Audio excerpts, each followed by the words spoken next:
Hello friends and welcome back to the channel. I am addabraski.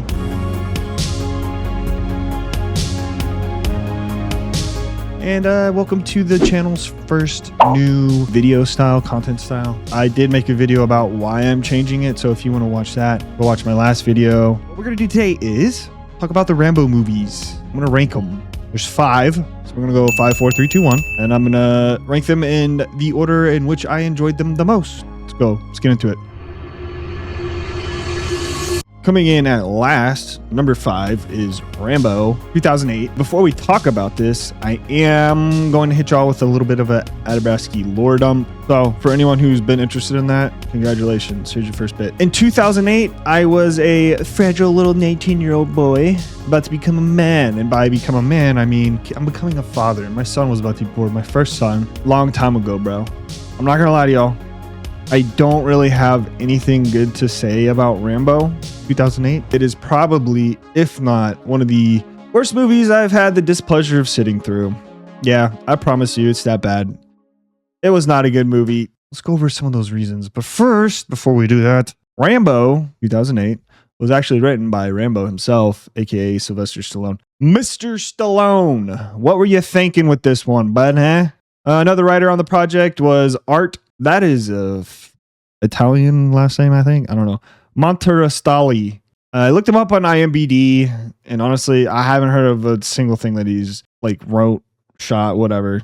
Don't know who that is. And then there's David Morrell. Hope I say that correctly. Which is the original creator of First Blood / the Rambo series. I'm not sure how much he was actually like involved in this one or contributed to it, but he was involved. Let's get to the point here and wrap it up. Okay. Dig in. Let's go. I want to talk about, I guess, technically his co-star, second main character person. The actress is Julie Benz. Looked up her filmography on IMDb, and she's been in Punisher Warzone. Didn't see that movie. She was in Saw V, which I think is 5. And she was in 49 episodes of Dexter. Never saw Dexter, but 49 episodes is a pretty chunky amount. So I'm pretty sure she was pretty much a staple in that. But I will give her this one thing, this one redeeming quality of hers. She is the wonderful voice of the one and only Miranda Keyes from Halo 2 more specifically. Everyone loves some Miranda Keyes. No DJ Khaled.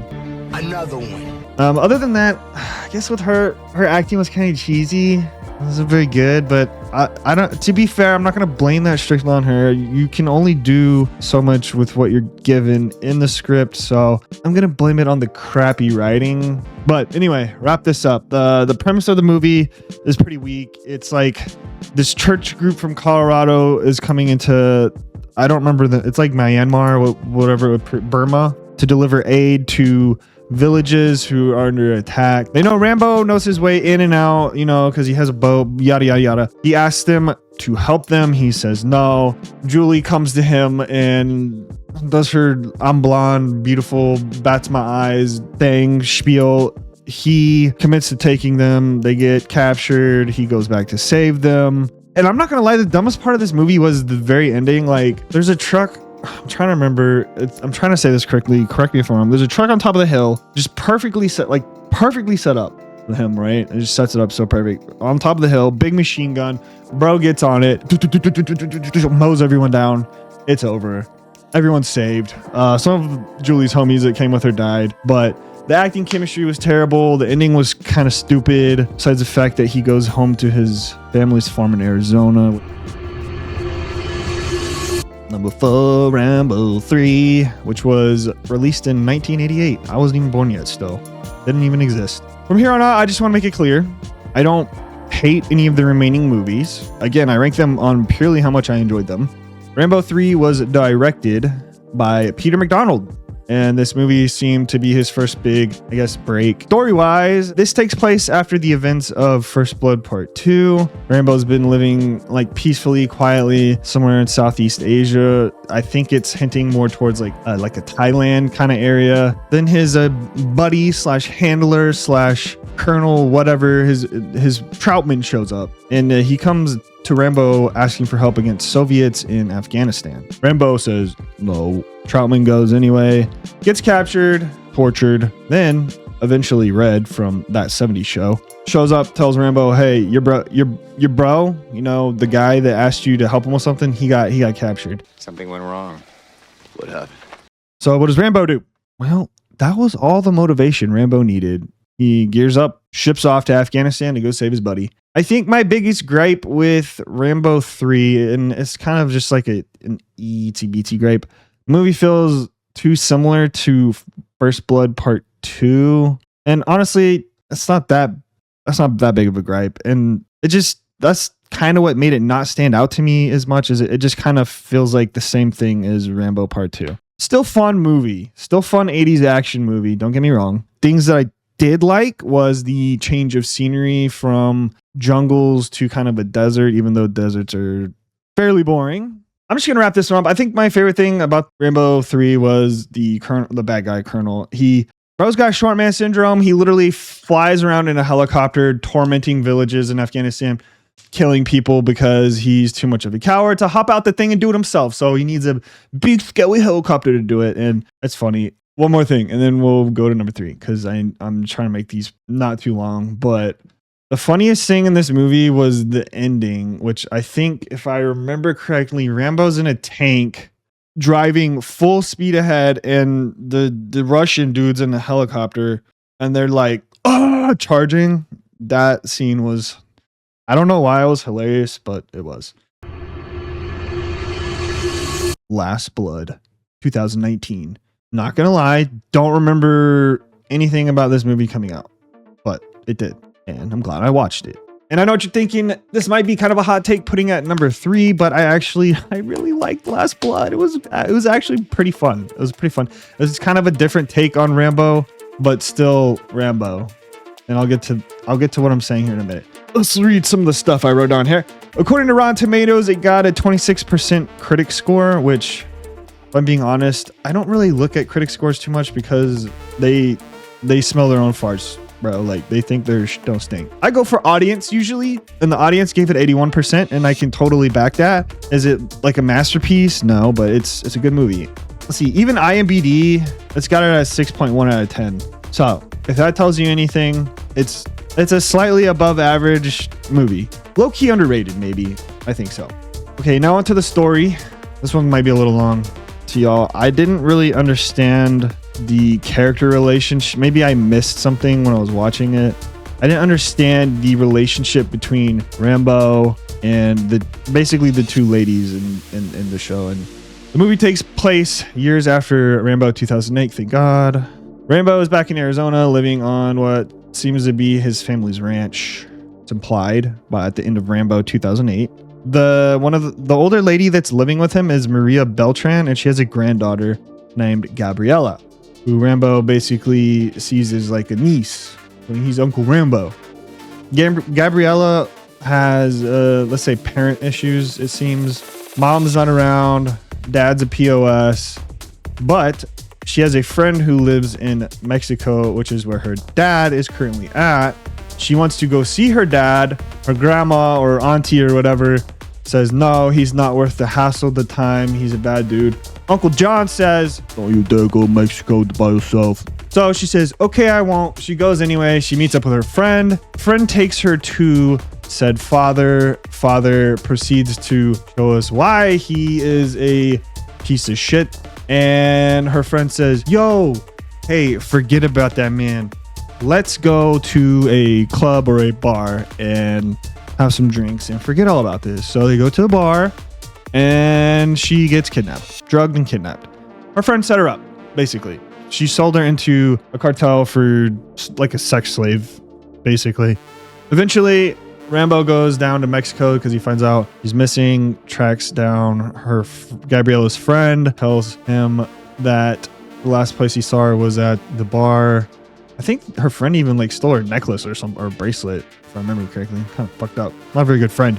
He tracks down the cartel's, I guess, kind of hideout area. They all jump him, beat him up. One of the dudes like cuts his face, steals his wallet. This reporter lady saves him, kind of nurses him up overnight. And eventually he goes back to I don't remember if he goes back to the place where they beat him up or if he just knows like where their little brothel house is. Jacks that place up, saves Gabriella, and in the meantime, he also kills. So the cartels have two dudes running it. It's like brothers. I think he kills one of them when he saves Gabriella. But by the time he saves her, it's too late because she's already pretty much OD'd on the drugs they were injecting into her. Rambo comes home, buries her. I don't really remember what happens to the auntie or the grandma, but she's gone. But Rambo knows that by killing one of the brothers, he's going to piss the other brother off. And also knowing they have his wallet, so they know where he lives, that they're going to come storming to his area, his domain expand, I can't get JJK off my mind. His place, right? And mind you, he has a bunker and stuff like underground there. So what does Rambo do? What Rambo always does, he sets traps, got the place ready to roll, right? So all the cartels show up and he just picks them off one by one, murders them, yada, yada, yada, gets revenge. It's kind of sad, but it was a good movie. It was a nice little twist on Rambo, I think. It was a nice little twist, kind of having him in civilian life. My only real complaint is, again, the relationship between Gabriella and I don't remember the old lady's name. Maria. I don't really understand their relationship. They might be family friends. I don't remember. My bad on that one. And the ending, it just kind of ends. Like Rambo got beat up. I'm pretty sure he got shot, and he like goes to sit on his porch, and he mumbles some stuff, and then it ends. It's gone. It's over. I didn't really like the ending. Other than that, solid movie. And see, at number 2, I got First Blood, the very first Rambo movie, 1982. And the only reason I have it here is, again, because I'm ranking it off on how much I enjoyed them. And I'm not saying I didn't enjoy First Blood. I just think that it's kind of slower. Or at least in 1982, again, I wasn't anywhere near existence. It was directed by Ted Kotcheff. Wow, okay. Crazy last names for these directors. This movie still kind of holds up incredibly well. And it could kind of apply to like real life issues today in a sense. Unlike the sequels, First Blood is just an action movie. It's kind of a slow burn, like I was saying. A story about trauma, survival, and how veterans were treated after Vietnam, or even again, like I said, today. Not necessarily by the people, some people do, but more of the government. Like after they get what they want out of you, most of the time you're just kind of forgotten. Most homeless people in this country are better. Not most, but a lot of them are. All right, plot. Let's go over to the point of the movie. Rambo, Vietnam vet, coming back to America. He's wandering to a small town in Washington State, so the Northwest, looking for an old war buddy. And when he finally arrives where his buddy lives, he finds out that he's dead. Rambo's heartbroken. He starts walking through the town. There's a weasel little sheriff. What's his name? Sheriff Will shows up. He's played by Brian. Brian. Let's just say Brian. I don't know that last name. Brian is being a jerk and doesn't like Rambo for some reason. Starts harassing him, yada, yada, yada. And then eventually Rambo gets arrested. And when he's in the jail, they start beating him up. Like, not necessarily torturing him, but just being assholes in a sense. You know, like cops can be. Not all, but a lot. He escapes. It causes a manhunt through the mountains, and one officer dies because he's so dead set on killing Rambo. He like falls out of the helicopter or something and dies. Yeah, deserved. That pisses Brian off even more, the sheriff, and they start, you know, doing the man by man marching through the woods. What did Rambo do? It's that booby trap, getting them, not necessarily killing them, but getting them, taking them out one by one. And then I think like the state troopers show up and stuff. And eventually that's the first time we see Troutman. Troutman's trying to warn everyone, like, don't go after this guy. He's smarter, stronger than you think. And he will get you. And the ending, I think, is the most sad, traumatic part of this whole movie. It's basically this whole small town evacuated. Every law enforcement is somewhere else doing something. The sheriff's sitting in the building. Rambo basically knocks out all the lights, all the power in the little town. He's coming to the police station. The sheriff knows it. He's on the roof with a gun. Rambo gets there to get the sheriff. Brian Troutman comes in, saves Brian, tells Rambo to like, hey, I know they didn't treat you right, but also you did some bad stuff. And then Rambo proceeds to like talk to him and spill his heart, his guts. Literally all Rambo wanted was someone to listen to him, someone to talk to, and someone to give him a hug. And that's where mental health, very important thing. Okay. Take care of your mental health. And if I was ranking these by like quality of movie, this would actually probably be number one for obvious reasons. But again, it's on the way I enjoyed them most. Number one, I have Rambo First Blood Part Dos, 1985. Again, I wasn't born yet. To me, this movie is pure, unfiltered 1980s action greatness. It was directed by George P. Costamont. We'll just say George P. This is the movie that truly, I think, kind of broke Rambo into pop culture and like became this action legend that we all know. Where First Blood Part 2 picks up is after Part 1. Rambo's, I guess, like in a chain gang. You know, he's like tink mining some stuff. Troutman shows up. You know, everyone loves Troutman. Offers him a mission to potentially get him out of, I guess, his jail, kind of. And the mission is to go rescue some POWs still in Vietnam. Does Rambo accept? Yes, of course he does. But immediately, you know, stuff goes sideways. Rambo gets betrayed, left behind, and then absolutely unloads on everyone who wronged him. Yada yada. Explosions, arrows, machine guns. It's just beautiful chaos. I think one of my, it's the dumbest part, but it's probably one of my favorite parts too. Is like the scene on the boat when they're going back and it just blows up. Like the boat didn't need to blow up, but it did because it's an action movie. I think this movie is the one that kind of defined the Rambo franchise in a way. It had pretty good pacing to me. It's like, again, the action scenes are very iconic. It's like the spitting image of when people think of John Rambo. The red bandana. I'm pretty sure he had a tank top, but cut off shirt. I think, is this the movie where he gets shot? Or is this the third one? I can't remember. There's a point where he gets shot or stabbed or something, and to cauterize the wound, he literally takes, I think it's like a shotgun shell or just like a regular bullet, pulls the actual bullet out and has the little casing, pours it in his wound, and then lights a fire and it cauterizes it. I don't remember if that was this one or the third one, but and again, like I said, while First Blood is technically the better movie, this one just set it off. I'm trying to do this quickly and wrap it up because I'm pretty sure I've been recording forever now, and I don't want these to be too long, and I don't want to sit here and edit forever. But anyway, red bandana, one man versus an army, gets the job done.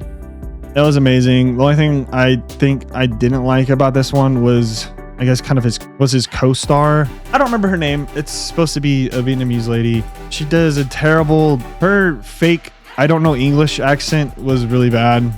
Because like my wife's Vietnamese and I'm around a lot of Vietnamese people that speak both languages, and yeah, it's just, you can tell it's bad acting. Besides the point. Well, there you have it. There's my Rambo movies ranked from, I guess, best to worst. It's not really best to worst, just in the order I enjoyed them the most. The only one that sucked is Rambo. Let me know how my list compares to y'all's in the comments. I'd be interested to see what everyone's opinions are on that, or just your list in general. Am I wrong for thinking that Rambo 2008 is probably one of the worst movies ever? Like, it's so bad. And if you enjoyed the video, do all the YouTube shenanigans, like, subscribe, yada yada, whatever. Appease the YouTube gods, if you will. I think I'm gonna do ranking, like a tier list ranking on movie trilogies. Yep, that's it. I'm addabraski. I'm out of here. Bye.